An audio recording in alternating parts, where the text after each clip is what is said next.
حکم مانیں اور مجھ پر ایمان لائیں کہ کہیں راہ پائیں۔ أحل لكم ليلة الصيام الرفث إلى نسائكم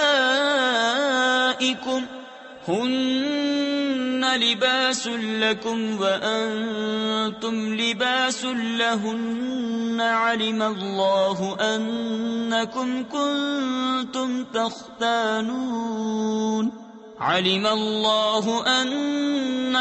كنتم تختانون أنفسكم فتاب عليكم وعفى عنكم فالآن باشروهن وابتغوا ما كتب الله لكم وكلوا واشربوا حتى يتبين لكم الخيط الأبيض من الخيط الأسود من الفجر۔ روزوں کی راتوں میں اپنی عورتوں کے پاس جانا تمہارے لیے حلال ہوا، وہ تمہاری لباس ہیں اور تم ان کے لباس۔ اللہ نے جانا کہ تم اپنی جانوں کو خیانت میں ڈالتے تھے تو اس نے تمہاری توبہ قبول کی اور تمہیں معاف فرمایا، تو اب ان سے صحبت کرو اور طلب کرو جو اللہ نے تمہارے نصیب میں لکھا ہو، اور کھاؤ اور پیو یہاں تک کہ تمہارے لیے ظاہر ہو جائے سفیدی کا ڈورا سیاہی کے ڈورے سے پو پھٹ کر۔ تفسیر خزائن العرفان میں ہے رات کو سیاہ ڈورے سے اور صبح صادق کو سفید ڈورے سے تشبیہ دی گئی ہے۔ معنی یہ ہے کہ تمہارے لیے رمضان کی راتوں میں مغرب سے صبح صادق تک کھانا پینا مباح فرمایا گیا۔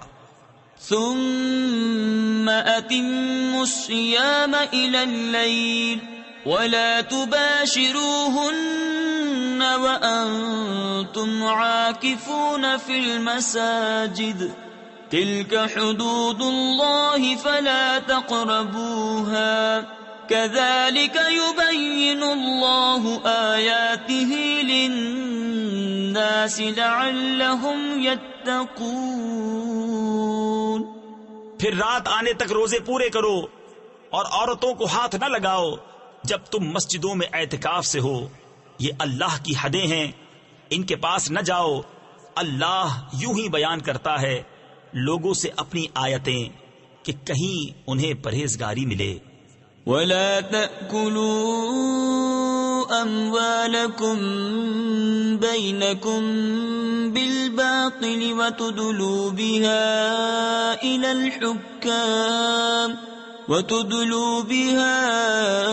إِلَى الْحُكَّامِ لِتَأْكُلُوا فَرِيقًا مِّنْ أَمْوَالِ النَّاسِ بِالْإِثْمِ وَأَنْتُمْ تَعْلَمُونَ۔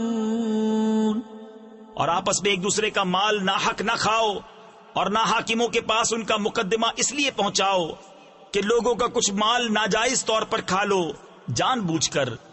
يسألونك عن الأهلة قل هي مواقيت للناس والحج وليس البر بأن تأتوا البيوت من ظهورها ولكن البر من اتقى وأتوا البيوت من أبوابها واتقوا الله لعلكم تفلحون۔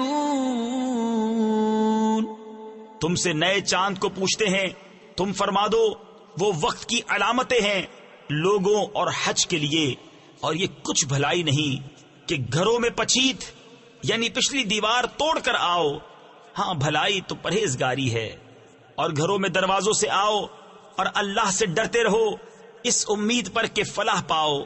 تفسیر خزائن العرفان میں ہے زمانہ جاہلیت میں حج کا احرام باندھنے کے بعد لوگ کسی مکان میں دروازے سے داخل نہ ہوتے اور ضرورت پڑنے پر گھر کی پچھلی دیوار توڑ کر داخل ہوتے اور اسے نیکی سمجھتے۔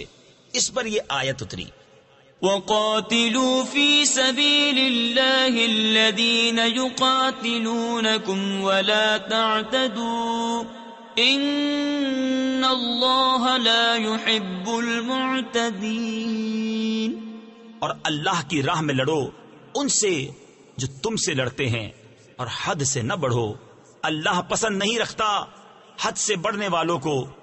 وَاقْتُلُوهُمْ حَيْثُ ثَقِفْتُمُوهُمْ وَأَخْرِجُوهُمْ مِنْ حَيْثُ أَخْرَجُوكُمْ وَالْفِتْنَةُ أَشَدُّ مِنَ الْقَتْلِ وَلَا تُقَاتِلُوهُمْ عِندَ الْمَسْجِدِ الْحَرَامِ حَتَّى يُقَاتِلُوكُمْ فِيهِ فَإِن قَاتَلُوكُمْ فَاقْتُلُوهُمْ كَذَلِكَ جَزَاءُ الْكَافِرِينَ فَإِنِ انتَهَوْا فَإِنَّ اللَّهَ غَفُورٌ رَحِيمٌ۔ اور کافروں کو جہاں پاؤ مارو اور انہیں نکال دو جہاں سے انہوں نے تمہیں نکالا تھا، اور ان کا فساد تو قتل سے بھی سخت ہے۔ اور مسجد حرام کے پاس ان سے نہ لڑو جب تک وہ تم سے وہاں نہ لڑیں، اور اگر تم سے لڑیں تو انہیں قتل کرو، کافروں کی یہی سزا ہے۔ پھر اگر وہ باز رہیں تو بے شک اللہ بخشنے والا مہربان ہے۔ وَقَاتِلُوهُمْ حَتَّى لَا تَكُونَ فِتْنَةٌ وَيَكُونَ الدِّينُ لِلَّهِ فَإِنِ انتَهَوْا فَلَا عُدْوَانَ إِلَّا عَلَى الظَّالِمِينَ۔ اور ان سے لڑو یہاں تک کہ کوئی فتنہ نہ رہے اور ایک اللہ کی پوجا ہو، پھر اگر وہ باز آئیں تو زیادتی نہیں مگر ظالموں پر۔ الشهر الحرام بالشهر الحرام والحرمات قصاص فمن اعتدى عليكم فاعتدوا عليه بمثل ما اعتدى عليكم واتقوا الله واعلموا أن الله مع المتقين۔ ماہ حرام کے بدلے ماہ حرام اور ادب کے بدلے ادب ہے، تو جو تم پر زیادتی کرے اس پر زیادتی کرو اتنی ہی جتنی اس نے کی، اور اللہ سے ڈرتے رہو اور جان رکھو کہ اللہ ڈر والوں کے ساتھ ہے۔ وَأَنفِقُوا فِي سَبِيلِ اللَّهِ وَلَا تُلْقُوا بِأَيْدِيكُمْ إِلَى التَّهْلُكَةِ وَأَحْسِنُوا إِنَّ اللَّهَ يُحِبُّ الْمُحْسِنِينَ۔ اور اللہ کی راہ میں خرچ کرو اور اپنے ہاتھوں ہلاکت میں نہ پڑو، اور بھلائی والے ہو جاؤ، بے شک بھلائی والے اللہ کے محبوب ہیں۔ وَأَتِمُّوا الْحَجَّ